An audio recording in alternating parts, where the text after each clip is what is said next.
The early morning mist clung to the trees of Silverwood like a living thing. It moved between the ancient trunks in ghostly ribbons, curling around moss and stone. Seren Dareth pulled her cloak tighter and adjusted the basket on her arm. The air smelled of damp earth and pine sap, cold enough to make her breath visible. She was not supposed to be here. Every villager in Varan Hollow knew that Silverwood belonged to the crown. No one entered without permission. The forest was sacred, said to be touched by the moon goddess herself. But Seren had grown up learning to follow her heart before her fear, and this morning her heart told her that something in these woods was calling her. She stepped carefully between roots and brambles, her brown boots silent on the soft soil. Her grandmother's voice echoed in her head. "The Silverwood listens, child. Walk gently, and it will guide you." Seren smiled faintly. "Then guide me now, grandmother," she whispered. She was searching for frost moss, a rare herb that grew only in shaded groves. Her small cottage's shelves were almost bare, and she needed to sell something at the next market or she wouldn't have money for food. She pushed through low branches and caught sight of something glinting in the mist ahead, a patch of silver leaves shining faintly in the dawn light. She hurried forward but froze. A sound rolled through the trees. Low, faint, almost human. It came again, a broken, trembling whine that made her heart lurch. It wasn't the wind. It was suffering. Real desperate suffering. "Hello," she called softly, turning toward the sound. "Is someone there?" Only silence answered. Then a sharp cry, followed by a rustle of leaves. Seren hesitated, her fingers tightening around her basket handle. Her grandmother had warned her about the forest's dangers. Spirits, beasts, even wolves that were said to walk as men under the full moon. But the cry came again, weaker this time. Whatever it was dying. Seren dropped her basket and pushed deeper into the trees. She followed the sound until the forest opened into a small glade. The sight before her made her gasp. A huge silver wolf lay on its side near a fallen log, its fur soaked with blood. The creature's chest rose and fell shallowly, each breath a struggle. Its golden eyes fluttered open and locked on her. "Oh gods," Seren breathed, kneeling beside it. "You poor thing." Then she saw them, 3 tiny shapes pressed against the wolf's belly. Barely born. Their eyes were still sealed shut, and their soft bodies trembled with cold. "Oh no, no, no, no," Seren whispered, her throat tight. The mother was dying, and her babies were too young to survive alone. "Please stay with me. Don't leave them." The wolf gave a faint sound, almost a sigh, and its head dropped against the moss. "Ugh." Seren's eyes filled with tears. "I'm sorry," she whispered. "I'm so sorry." The pups whimpered weakly. She touched one with her finger. Its body was icy cold. "They won't last long," she murmured. "I can't just leave them." She pulled off her cloak, wrapped the pups carefully inside, and held them against her chest for warmth. There, hush now," she whispered. "I'll take care of you. I promise." But even as she spoke, she could feel how faint their heartbeats were. Her own heartbeat began to race, panic rising like a tide. She had nothing that could save them. No fire. No milk. No. A strange warmth flickered inside her chest. It spread down her arms into her hands. Startled, she looked down and saw light. Her palms glowed with soft golden fire. It pulsed in rhythm with her heartbeat, wrapping her hands in a gentle shimmer. What is this?" she gasped. But her instincts took over. She pressed her glowing hands over the tiny pups, praying it would somehow help. The warmth flowed out of her and into them, brightening until the whole glade glowed like dawn. And then, miraculously, they moved. The first pup gave a small cry, then another. Its breathing steadied. The second stretched its tiny paws. The third, the smallest, opened its mouth and let out a defiant little yip that made Seren laugh through her tears. "You're alive," she whispered. "You're really alive." The light slowly faded from her hands, leaving her trembling and breathless. She felt both exhausted and strangely alive. The pups squirmed against her, full of new strength. I don't know what just happened, she said softly, but it looks like the goddess hasn't forgotten us after all. In the stillness, a whisper of wind stirred the leaves, as if the forest itself had heard her. She glanced once more at the mother wolf's still body, her chest heavy with sorrow. I'll take care of them, she promised. I swear it. Saren tucked the pups safely into her satchel and turned back toward home. But before she left the glade, she noticed something carved into the fallen log, a faint mark shaped like a crescent moon. It pulsed briefly with silvery light, then went still. Saren frowned. What in the stars was that? She didn't know that mark was the royal sigil of Eloria, belonging to the Alpha King himself. By the time Saren reached her cottage, the sun had climbed above the trees. Her home sat on the edge of Varan Hollow, a humble stone cabin with herbs hanging from the rafters and smoke curling from the chimney. Normally it felt cozy and safe. But now, clutching her satchel full of magical wolf pups, it felt like the whole world might come crashing down around her. She placed the satchel by the fire and gently unwrapped the cloak. The 3 pups blinked up at her, small and perfect. Their fur shimmered faintly in the firelight, one black as night, one pale as snow, and the third streaked with gold like sunlight on water. Well, she murmured, you're not exactly ordinary wolves, are you? The black one gave a small huff, as if in agreement. Saren laughed softly. All right, I'll need names for you. Let's see you, she said, pointing to the dark one. You'll be Ash. You look fierce already. The pale one yawned, stretching tiny paws. You can be Vwern. You seem calm, thoughtful. She looked down at the golden-marked pup. It stared back up at her with eyes that hadn't been open an hour ago. Bright, golden, almost human in their awareness. And you, she whispered. You'll be Solis. The names felt right, as though the forest itself had whispered them to her. She fed them warm milk from a small bowl, and they lapped eagerly, tails twitching. You're hungry little miracles, she said with a smile. I don't know how long I can keep you hidden, but I'll try.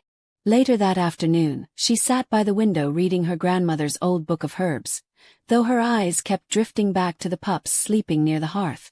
She couldn't stop thinking about the light that had come from her hands. It hadn't been fire. It hadn't burned. Had felt alive. Her grandmother's voice echoed in her memory. Our blood carries the moon's touch, child. But never let them see it. The crown fears what it cannot control. Saren swallowed hard.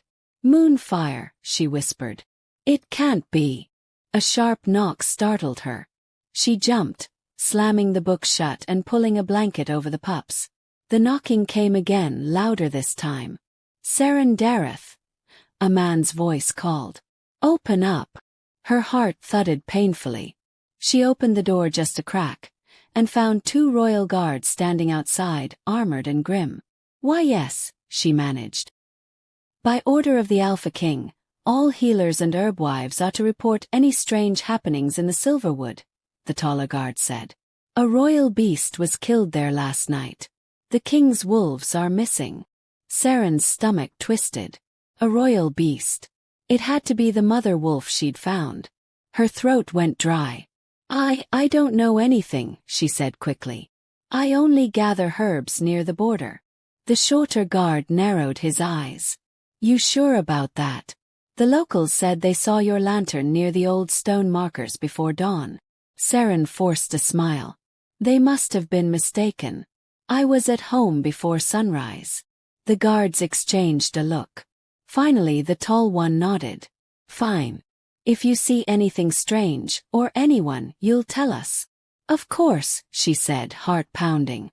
When they left, she shut the door and leaned against it, trembling. Oh goddess, she whispered. What have I done? A soft whine came from behind her. She turned to see Solis, the smallest pup, looking up at her with bright golden eyes.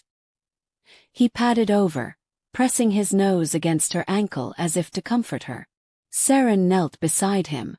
You shouldn't even be alive, she said softly. And now the king's guards are hunting for you. The pup tilted his head, as if understanding every word. Well, she sighed, then we'll have to keep you hidden until I figure out what to do. That night, as the wind howled outside, Saren sat by the fire, staring into the flames. The pups slept curled together in a basket near her feet. The cottage was quiet, but her thoughts were loud. What if they find out, she whispered to herself. What if they see the light again? They'll call me cursed. Or worse. She pressed her hand against her chest. The faint warmth was still there, the echo of the power she'd felt in the woods. When she closed her eyes, she saw flashes of golden light, and 3 pairs of glowing eyes staring back. Her power had saved lives.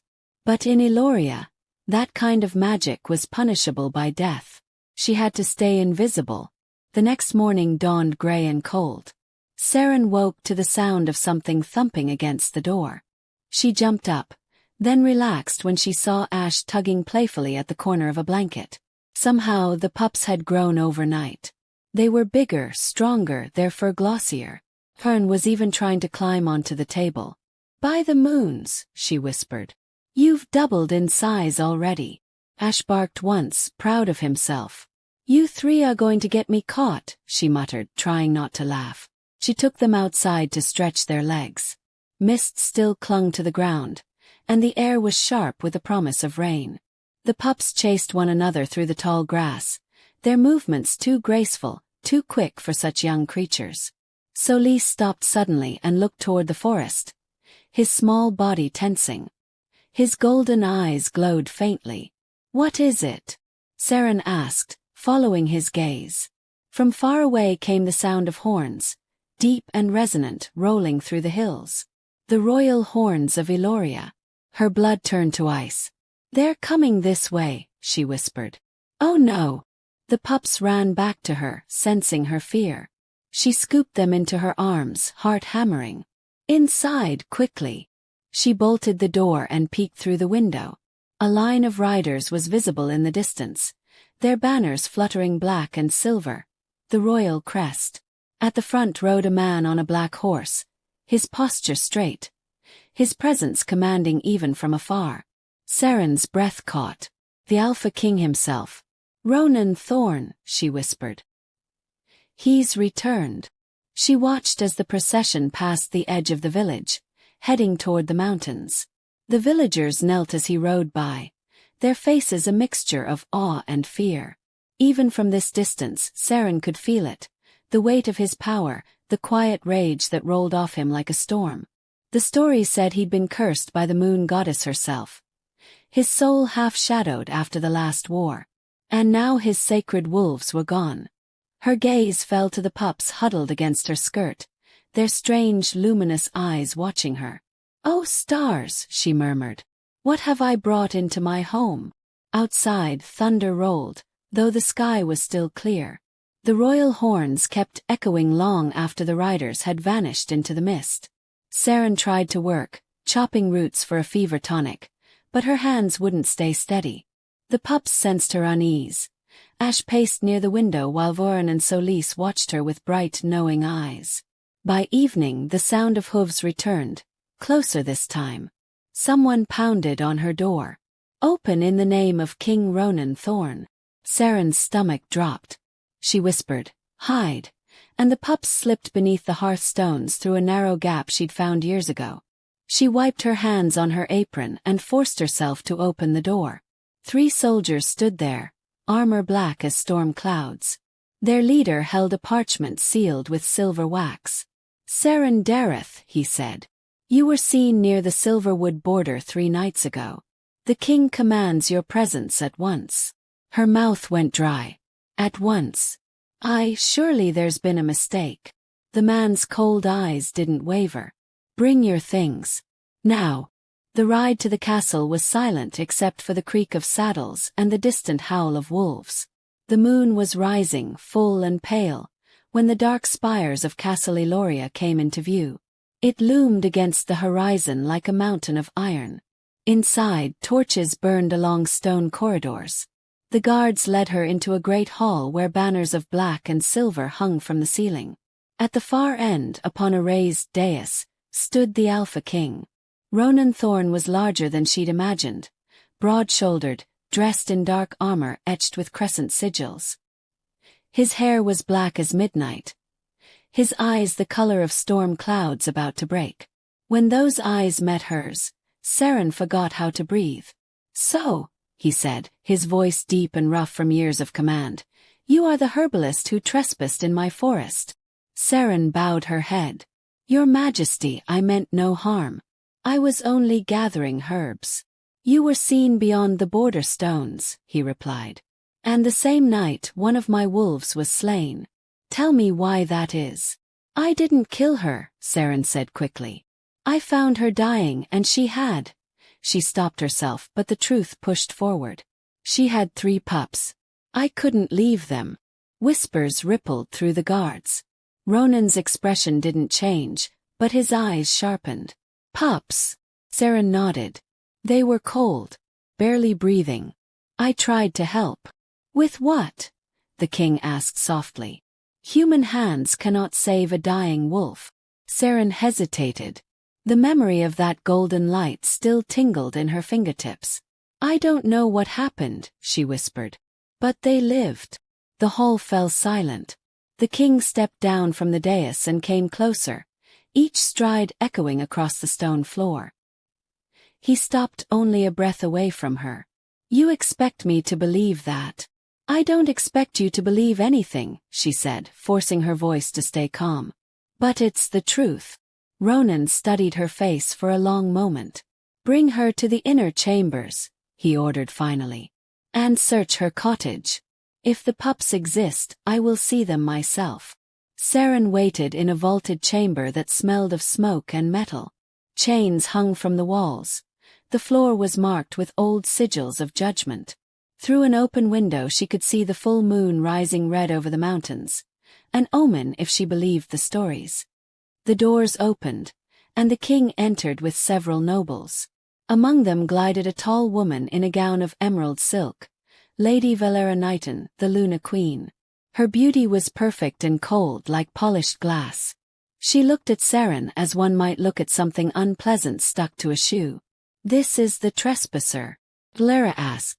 "She doesn't look like much." "She claims to have saved Freira's pups," Ronan said. His voice held no emotion, yet something darker moved behind it. Grief, perhaps. "Show me your hands, girl." Saren held them out. "They're just hands." "Then use them," Valera said smoothly, producing a small cage from behind her. Inside lay a sparrow with a broken wing. "Heal this if your story is true." Saren stared. "I'm not a magician. I don't even know how." "Do it," the king commanded. Her pulse hammered. She knelt, reaching through the bars. The bird trembled, its tiny chest fluttering. Saren closed her eyes and let her memories guide her. The warmth, the light, the feeling of life returning. Slowly, faint gold shimmered beneath her skin. Gasps filled the chamber. The sparrow fluttered its wings once, twice. Then flew from the cage to perch on a window beam. The queen's eyes narrowed. "Trickery!" But Ronan only stared at Saren's glowing hands, something fierce and conflicted in his gaze. "You carry moonfire," he said softly. "A gift that should have died out generations ago." "I didn't ask for it," she replied. "I just wanted to help." "Help!" Valera hissed. "You trespassed on royal ground and meddled with powers forbidden by the goddess herself." Before Ronan could answer, a guard burst through the doors, breathless. "Your Majesty!" The search party found something at the woman's cottage. He stepped aside, and in bounded 3 wolves, sleek and shining, their eyes gleaming with unnatural intelligence. Shvuan and Solis. Saren's heart leapt. "No, stay back." The wolves ignored her command. They ran straight to her, pressing against her legs like loyal hounds. Gasps and shouts filled the hall. Valera stumbled backward, fury twisting her beautiful face. "They obey her," someone whispered. Ronan looked from the wolves to Saren. "They should have answered only to me," he said quietly. "Yet they chose you." The connection between them thrummed in the air like a living thread. Saren felt it too, the pulse of shared power, of something ancient awakening. Valara's voice cut through the silence. My king, you cannot let this stand. She's a witch. End her before her poison spreads. Ronan's expression hardened. Enough. His gaze never left Seren. No one will harm her. Until I know what she is, she will remain under my protection. The queen's eyes flashed with hatred, but she curtsied low. As you wish, my lord. When she rose, her smile was sharp as glass. The guards led Seren away to the healer's tower, the wolves padding silently beside her.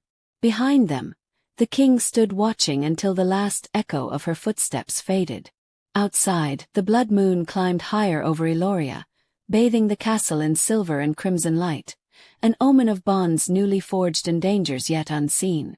The healer's tower stood on the eastern wall of Castle Eloria, a place of silence and candlelight. From its high windows Seren could see the endless sweep of the silverwood below, beautiful and terrifying all at once. The king had ordered that she be lodged there for study, but the guards posted outside the door made the truth plain. She was both guest and prisoner. Ash, Vern, and Solis slept at her feet, their bodies growing by the day. The air shimmered faintly around them.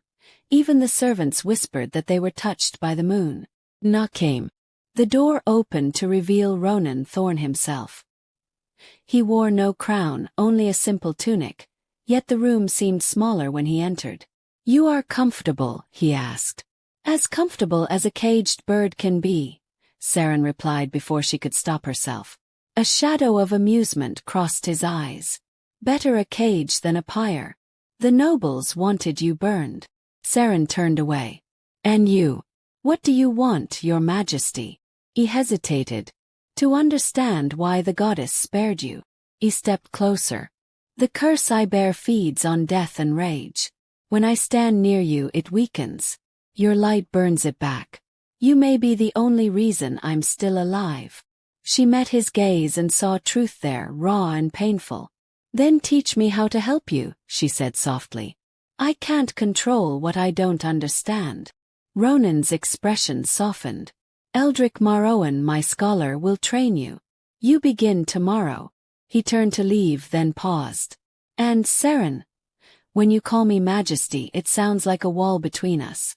My name is Ronan. When the door closed, Seren exhaled shakily. She whispered to the wolves. What have I gotten myself into? Ash only thumped his tail, eyes gleaming silver in the firelight. Morning came with frost. In the tower library, the old scholar Eldrick waited among stacks of ancient books. His beard was white as salt, his voice slow and kind. Moonfire, he told her, is not mere healing. It is the goddess's breath, passed through mortal flesh. It can mend or destroy, depending on the heart that wields it. Seren frowned. Destroy, he nodded. Light and shadow are twins, child. To heal you must first see the wound. Even the wound inside yourself. They practiced for hours. Seren learned to draw the warmth from her chest without letting it blaze out of control. When she grew tired, Eldrick smiled. You will do well. The king is not easily moved, yet you have already changed him. She flushed. He's my captor. Perhaps, the old man said, but chains forged by fate are rarely broken. That evening Ronan returned.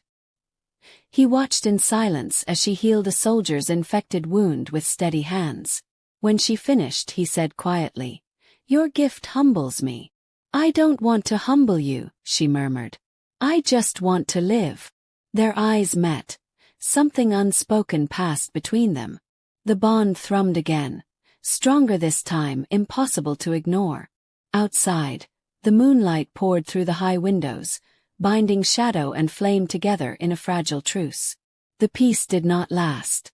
Lady Valera Knighton began to haunt the corridors near the healer's tower, her emerald gowns whispering like snakes through the stone halls. Wherever she passed, servants fell silent. One afternoon she entered without knocking. So this is the miracle girl, she said, gliding closer. My husband speaks of you often. Seren bowed slightly. My lady. Tell me, Valera continued, circling her. Do you enjoy the attention of kings? Some women mistake pity for affection. I enjoy helping those in pain, Saren answered, keeping her voice even. The queen smiled thinly. How noble. Yet I wonder, when he looks at you, does your heart race? Saren said nothing. Valera leaned in, whispering, Be careful. Moonlight burns as easily as it heals. She swept from the room, leaving the faint scent of roses and ash. The wolves growled low until her footsteps faded. That night, Ronan found Saren sitting by the fire, shaken. She came here, he guessed. She warned me. Saren lifted her gaze. Why does she hate me so much? Because, Ronan said quietly, for the first time in years I can breathe and she can feel it. A storm gathered outside. Rain lashed the windows, thunder shaking the tower. When lightning flashed, Ronan winced, clutching his chest. Dark veins flared under his skin, the curse awakening. Saren reached for him without thinking. Her hands glowed, pressing against his heart. The light spread through him, golden and fierce, until the darkness retreated. When it was over, they were standing very close. He whispered, You risk yourself each time you touch me. Then I'll keep risking it, she said. I won't let the curse win. For a heartbeat, it seemed he might kiss her. Instead he stepped back, voice rough.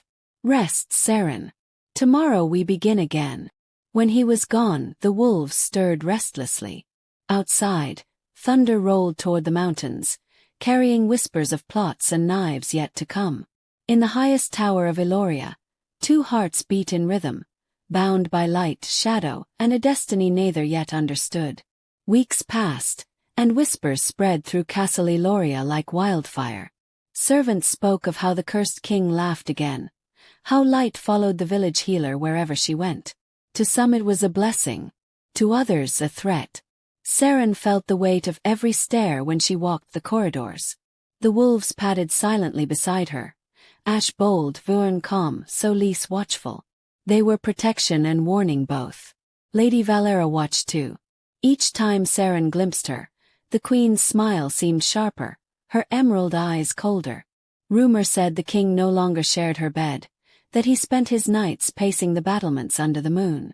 One evening Valera summoned Saren to the moon garden, a courtyard of pale roses that glowed faintly at dusk. You've grown bold, healer, the queen said, her voice honey over steel. The king dines with you, walks with you. Does he tell you he is still mine? Saren bowed. I have no wish to take what belongs to another. Oh, child, Valera murmured, brushing a rose petal between two jeweled fingers. The moon goddess gave us the bond of mates. What she joins, no light-touched peasant can break. She turned suddenly, eyes flashing. Leave before you become another ghost in these halls. I can't, Saren answered quietly. If I leave, the curse will consume him. For a heartbeat the queen's perfect mask slipped, revealing something dark and hungry beneath. Then perhaps I shall let it. Valera smiled again, serene and deadly. Good night, healer. That night Ronan found Saren by the fire. The wolves sprawled at her feet. She threatened you again, he said, reading her face. She warned me, Saren corrected. There's a difference. She's dangerous. So are you, she replied softly. Yet I'm still here. He gave a short, rough laugh. Foolish woman. Maybe, Saren said, meeting his gaze. But maybe that's what it takes to save a cursed king. Silence stretched between them. Then he reached out, brushing a strand of hair from her face. The touch burned and soothed at once. If I lose control again, run.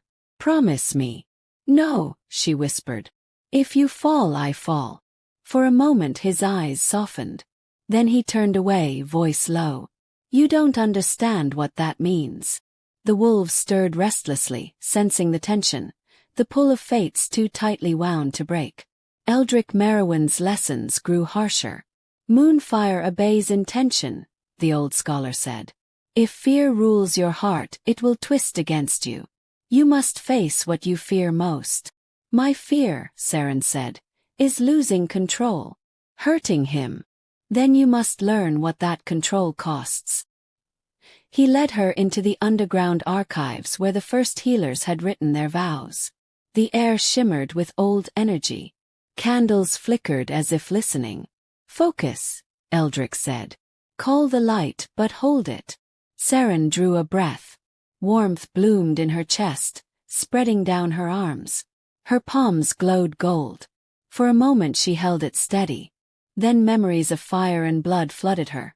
The dying wolf, the screaming guards, the queen's threat, and the light flared wild. Eldrick shouted, "Breathe, child." She dropped to her knees, forcing the power back inside. The candles went out. In the dark, her heart hammered. When she looked up, Ronan stood at the doorway, eyes full of concern. "She's pushing too hard," he told Eldrick. "She must," the scholar replied. "The bond between you draws her magic like a tide. If she doesn't master it, it will drown you both." Ronan helped her to her feet. "Enough for today." Later, on the tower balcony, the wind tangled her hair. "You shouldn't have seen that," she murmured. "I had to," he said. "Every time you use your light, I feel it in my blood. Like a heartbeat that isn't mine." She looked up at him. "Then you understand why I'm afraid." He touched her wrist, gentle. "Don't be. Your fear means you still have a choice. Mine was taken long ago."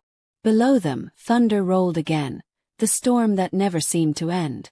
Far away in the queen's chambers, Valera stood before her mirror whispering to unseen shadows. The surface of the glass rippled like dark water, and a voice answered from beyond. "Soon, my queen. The gate will open and his light will fall." Rain hammered against the castle walls that night, drowning every sound in steady thunder. Saren had just finished tending to the wounded from a border skirmish when a shiver ran through her wolves. Ash lifted his head, lips curling back, a low growl rising in his throat. "What is it?" she whispered. The door to the infirmary creaked open. A soldier stepped inside, dripping wet. "The king requests your presence, my lady." "Now. At this hour?" He nodded, face shadowed under his hood. "At once." Something felt wrong, but she followed. The corridors were dark. The torches had been doused. Her footsteps echoed against stone as they turned down a side passage. Then the soldier stopped and drew a blade. Saren stumbled back. "You're not one of the king's men." "No," he hissed. "But the queen rewards those who clean her mess." He lunged. The knife caught the light. Then a silver blur slammed into him. Ash hit first, knocking him flat. Vuren and Solis followed, fangs flashing. When the struggle ended, the assassin lay still. His cloak torn open to reveal the Luna's emerald seal stitched into the lining. Saren knelt beside the body, shaking. "She sent him." A cold voice behind her said, "So it seems." Ronan stepped from the shadows, sword drawn. He looked from the corpse to her trembling hands. "Are you hurt?" "No," she swallowed. "He said she ordered it." "I expected as much." He crouched, pulling the seal free. "She's testing me. Testing how far she can go before I stop her." "What will you do?" "Find proof before I act. The court already thinks me half mad with this curse. Without proof, it will look like jealousy." His eyes met hers. "Stay where my guards can see you. Promise me." "I promise," she said, though they both knew she would not. By morning, whispers filled the great hall. The assassin's body had vanished. Someone had burned the evidence before dawn. Valera appeared at breakfast calm and radiant, her emerald gown spotless.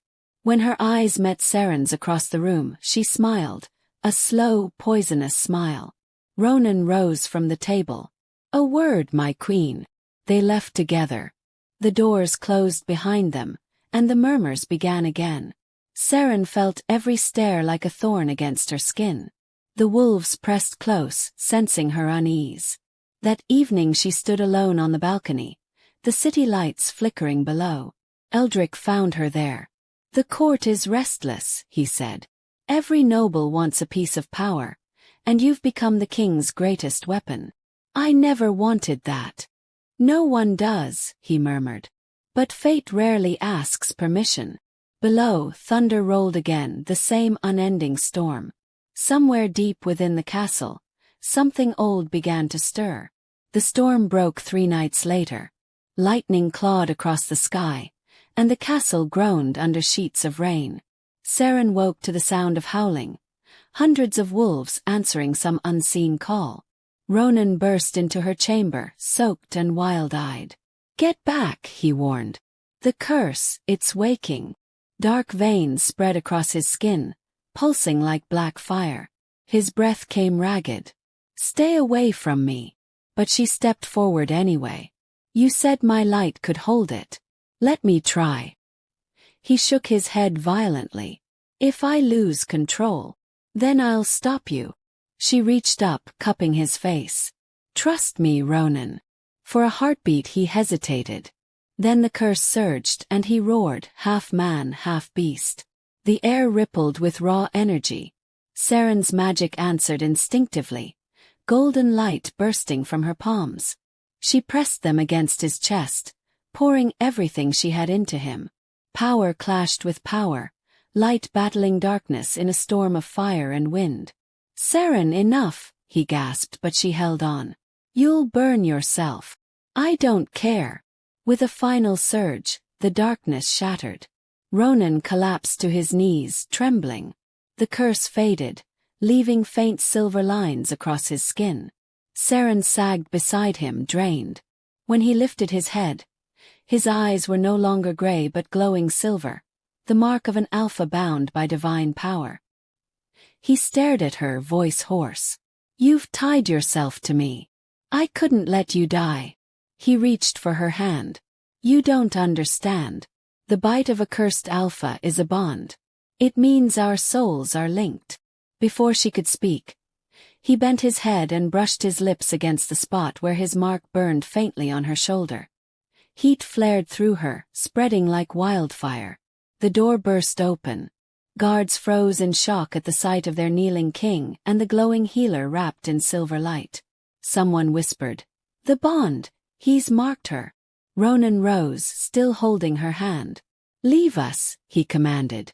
The guards obeyed, backing out and slamming the door behind them. When they were alone again, Saren whispered, "What happens now?" He looked at her, eyes bright with mingled awe and dread. "Now the court will fear you as much as they fear me. And the queen," his voice dropped, "she will not rest until one of us is dead." Outside, the storm began to fade, but within the castle the first tremors of a greater war had already begun. Morning light broke over Eloria like bruised gold. The castle was silent, too silent, as if holding its breath.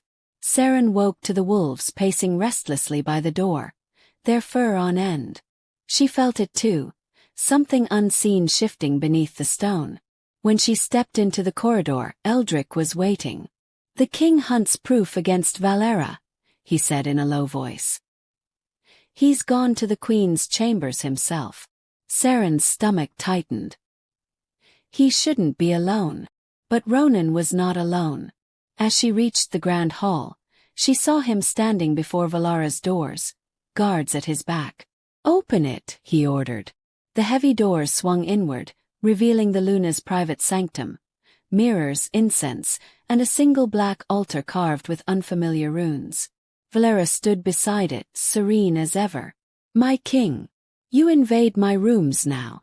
Ronan held up a torn scrap of cloth bearing her emerald seal, the one found on the assassin's cloak. "Explain this." "An old crest," she said lightly. "You know how servants love to steal embroidery. And this." He pointed to the runes carved into the altar. "Shadow script. Forbidden magic." Valara's smile thinned. "You study runes now. I study betrayal." His voice was low and dangerous. "Tell me the truth, Valera." "The truth." Her eyes darkened until they gleamed like oil. "You already know it. You were never meant for light, Ronan.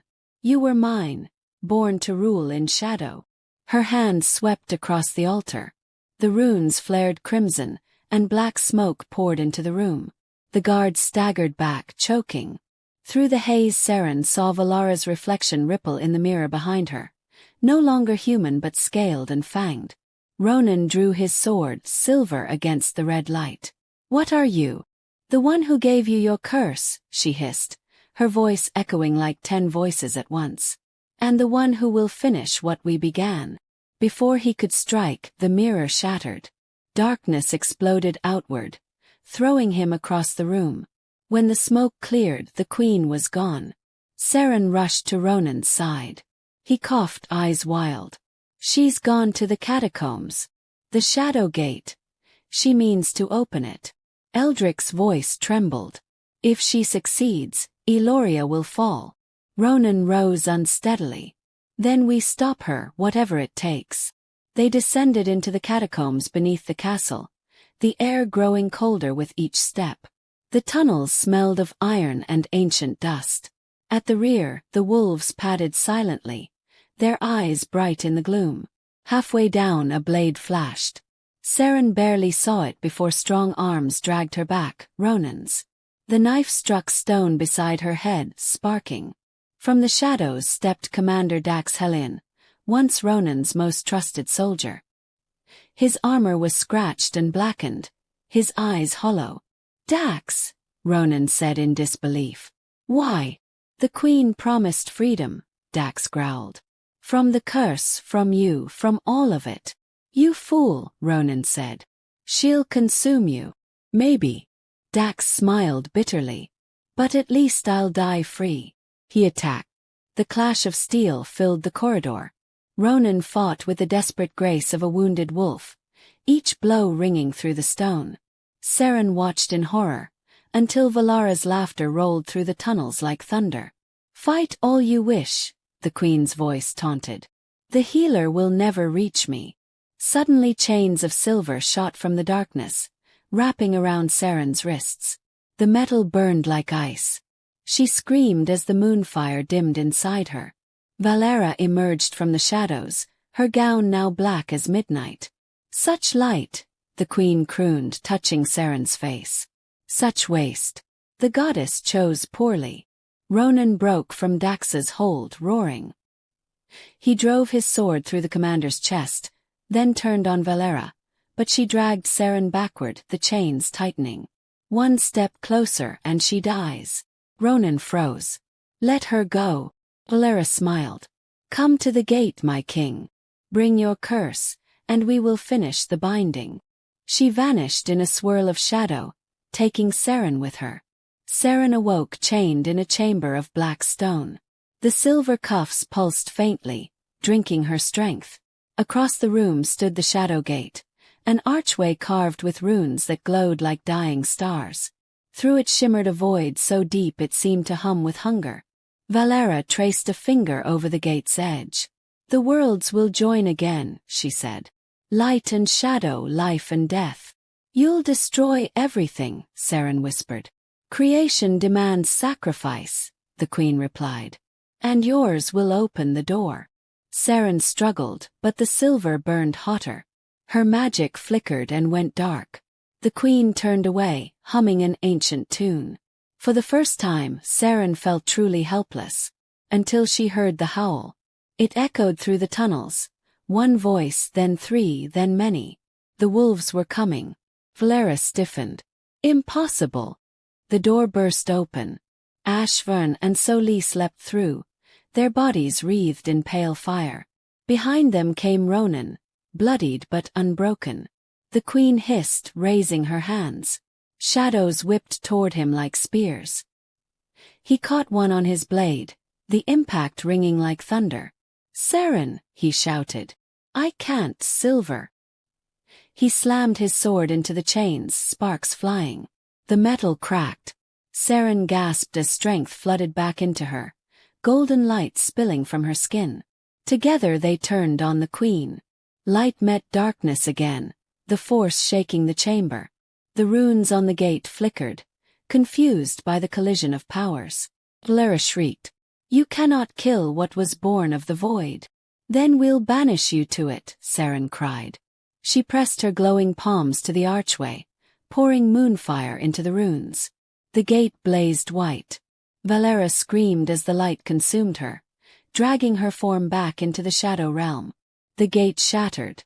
When silence returned, Ronan caught Seren before she fell. "You're safe now," he said, though his own wounds bled freely. She smiled weakly. For now. Above them, the castle trembled, the first tremor of the coming war. The shadow gate was gone, but its echoes would soon reach every corner of Eloria. Ronan looked down at her glowing hands and whispered, "You were never my prisoner. You were the key." The castle trembled long after the shadow gate collapsed. Smoke drifted through the corridors, and the scent of burnt stone clung to the air. Seren sat beside Ronan in the ruins of the lower hall, pressing her glowing hands to his shoulder. The wound closed slowly. Her magic was weak but steady. "They'll come for us," he said, voice rough. "Valara's loyalists. Half the guard wore her mark." "Then we fight," Seren answered, though fear shook her bones. Before dawn the sound of claws echoed from the courtyard. Ashvern and Solis, larger than any wolf should be, their eyes burning silver. Around them stood other wolves, soldiers who had once followed the queen's bloodline. Now they knelt to the trio, as if the pack itself had chosen a new alpha. Eldrick limped into the courtyard, staff in hand. "The people are terrified. They need to see you both alive." Ronan looked to Seren. "Come with me. They should see who truly ended the queen." They stepped onto the balcony overlooking the city. Rain still fell, but when the crowd below saw the king and the glowing healer beside him, a cheer rose, thin at first then fierce. Seren's voice carried in the storm. "The darkness has broken. We will rebuild, not in fear but in light." The wolves howled, a sound that rolled through the mountains like thunder. Yet even as the people shouted their names, Ronan's eyes were distant. "This is not over," he murmured. "The gate may be sealed, but the queen's shadow still clings to this place." That night the howls changed. They were not cries of triumph, but of warning. When Seren reached the courtyard again, she found Eldrick staring at the horizon. "Look," he said. Far beyond the forest, torches burned, 1,000 pinpricks of fire marching toward Eloria. The queen's hidden army, freed from her control but maddened by her death, was coming to claim vengeance. "The uprising," Eldrick whispered. "It's begun." Ronan drew his sword. "Then Eloria will meet them as one pack." The battle began before sunrise. Shadows poured from the forest, soldiers and beasts twisted by the queen's lingering magic. The city walls shook under the assault. Seren worked among the wounded while Ronan fought at the gates, his silver-marked blade cutting through darkness like lightning. Ashviweren and Solis led the charge. Their howls rallied every loyal wolf in the city. When the first wave broke, the cobblestones ran red. "Fall back to the inner wall," Ronan shouted. "Protect the healer."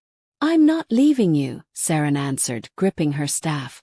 Moonfire flared around her palms. The light struck the enemy lines, bursting like stars. The shadows hissed and melted away.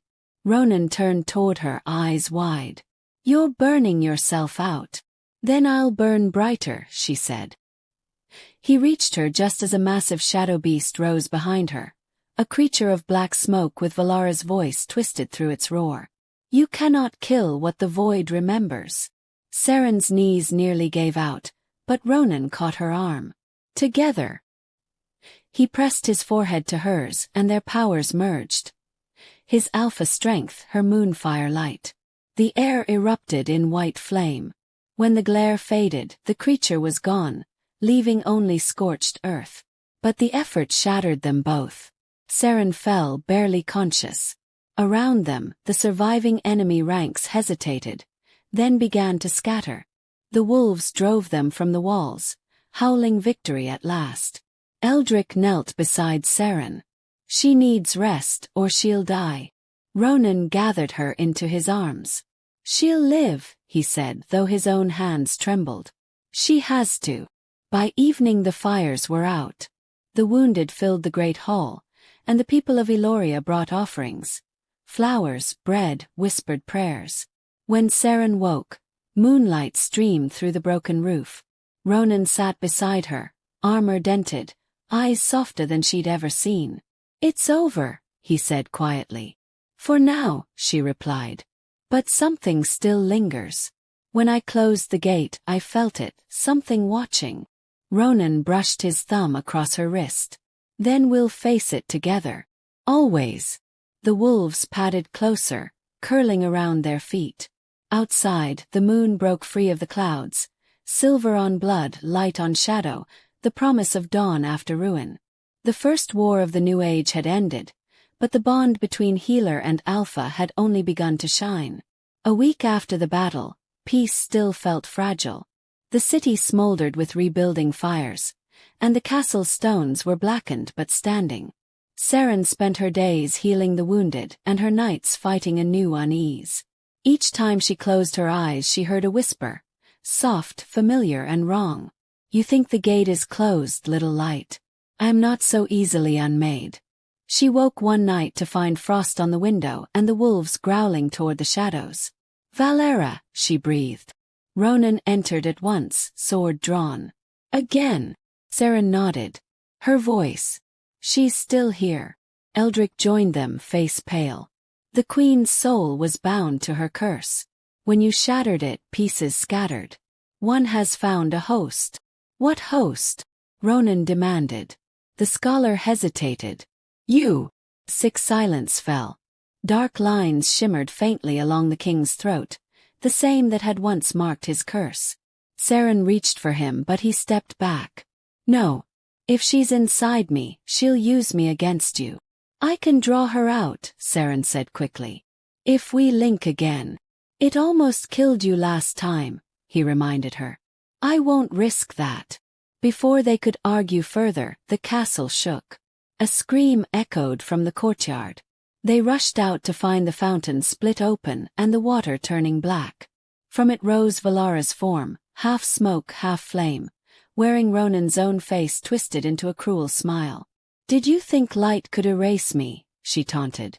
"I am the shadow that made your power possible."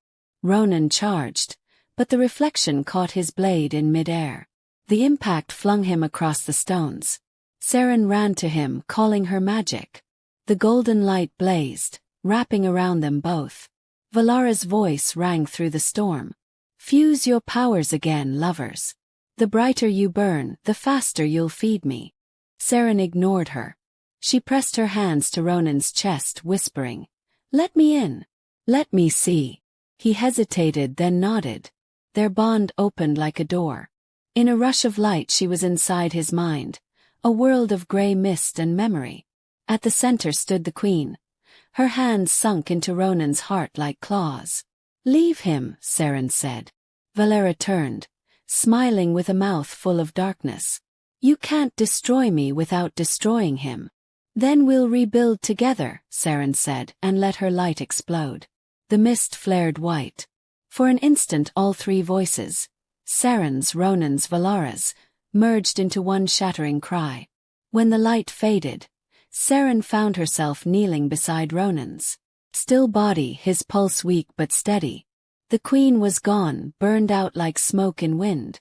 Eldrick arrived, staring in awe. "You've done it.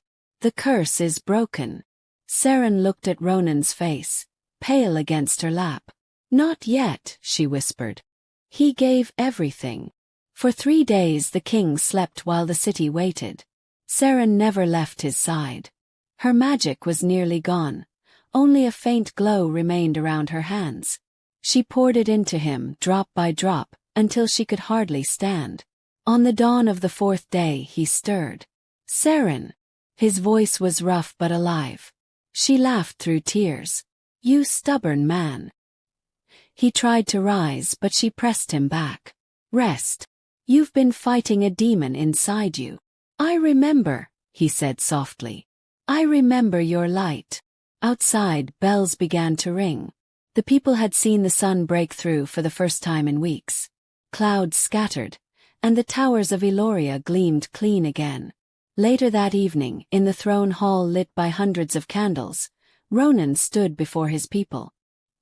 He wore no crown, only the silver mark of the Alpha shining on his throat. Saren stood beside him, pale but radiant. "My curse is ended," he declared. "By the courage of one who should have been our prisoner. From this night forward, Eloria will be ruled not by fear, but by flame and light together." The crowd roared. The wolves howled from the balconies, their voices carrying into the night. Afterward, in the quiet garden, Ronan took Saren's hands. "You gave me back my soul. What can I give you?" She smiled faintly. "Peace. Time to breathe." He brushed his forehead against hers. "Then breathe with me, forever." Moonlight spilled over them, soft and clean. The mark on their skin pulsed once, then settled into silver warmth. For the first time since the war began, the world felt whole. High above, the heavens flared with twin lights, one gold, one silver, rising together like two moons. The people who saw it would tell stories for generations of the healer who tamed a curse and the Alpha King who found salvation in her light. Weeks passed before the sound of hammers replaced the sound of war. Eloria smelled of wet stone and new timber. Gardens began to bloom where ashes had fallen. Saren walked among the healers she had trained, her steps slow but certain. Everywhere she went, people bowed not in fear but in thanks. Eldrick joined her near the fountain. "The city mends quickly," he said. "Your moonfire has become our beacon." "It isn't mine," Saren replied. "It belongs to everyone willing to heal." Children gathered to touch her robes, giggling when the faint shimmer warmed their fingertips. In them she saw the future, the first generation not born under shadow. Across the courtyard, Ronan spoke with the rebuilt council. The silver mark on his throat caught the light as he gestured, every movement quieter, surer. He no longer carried a crown. The people had given him a wolf-carved band of steel instead. When he caught her watching, his smile was small and real. "You should rest," he told her that evening. "I can rest when peace no longer needs guarding." "Then you'll never rest," he said, but his arm came around her shoulders as they looked out over the rebuilt city. The Healing Academy opened a month later. Halls once used for weapon training now housed shelves of herbs and runes. Saren's students learned to channel moonfire into medicine and craft instead of battle. Some were commoners, some soldiers who had laid down swords. All bore scars from the old world. One morning a young girl shyly asked, "Lady Saren, do you miss the war?" Saren knelt to meet her eyes. "No, child. But I remember it, so we never walk that path again." Outside the academy gates, the wolves waited. Ash broad-shouldered, Vern sleek, Solis golden as the dawn. They had grown into living symbols of the new reign. When they ran through the streets at dusk, the people followed their howls with laughter instead of fear. Yet Saren still sensed an echo whenever the moon rose full, a hum inside her chest, faint but unending. The power she had shared with Ronan was not gone. It was alive, flowing quietly through every heart it had touched. One night she asked Eldrick about it. "Will the light fade?" The old scholar smiled. "No. You planted it in the world. Even when you're dust, it will burn in the blood of those who remember." A year later, the palace gardens overflowed with roses and vines. The air smelled of rain and new beginnings. Saren stood on the balcony, one hand resting over the small curve of her stomach. Ronan came up behind her, slipping his arms around her waist. "He kicked again," he asked. "Harder every day. I think he already wants to run with the wolves. Then he's mine." His laugh was soft against her hair. They watched the sunset together. Beyond the walls, lanterns flickered to life as the city celebrated the Festival of Two Moons, the holiday marking the union of light and shadow. Music floated through the streets. Drums, flutes, the rhythm of peace hard-won.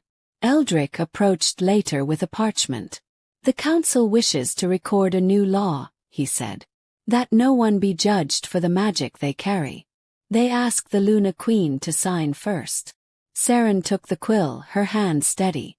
"Then let this be our true beginning."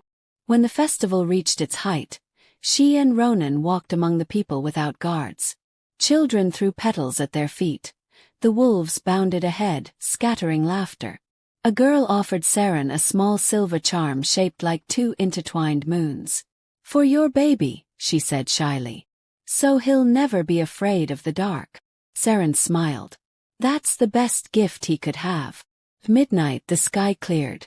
Two moons rose together, one pale gold, one silver blue. The crowd fell silent, then cheered until the sound rolled through the mountains. Ronan lifted Saren's hand. "Two moons," he said. "Two worlds. Two hearts. Two chances," she answered softly. "To keep what we've built." He kissed her forehead, and for a moment everything was still.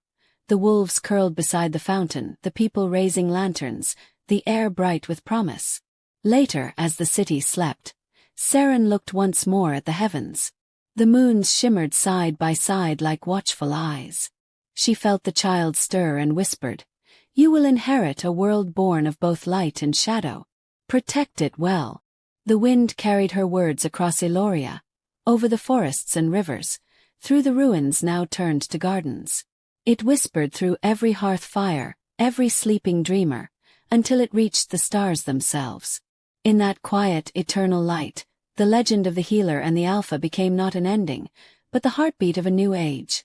An age where moonfire and wolf song would forever keep the night at peace. And that's where this chapter ends, for now. If the magic of Eloria pulled you in, don't let the story fade here. Hit that subscribe button, ring the bell, and join our pack so you never miss the next moonlit chapter. Drop your favorite moment in the comments. Let's see whose heart burns with moonfire tonight. Until next time, light to your path, and shadows to your enemies.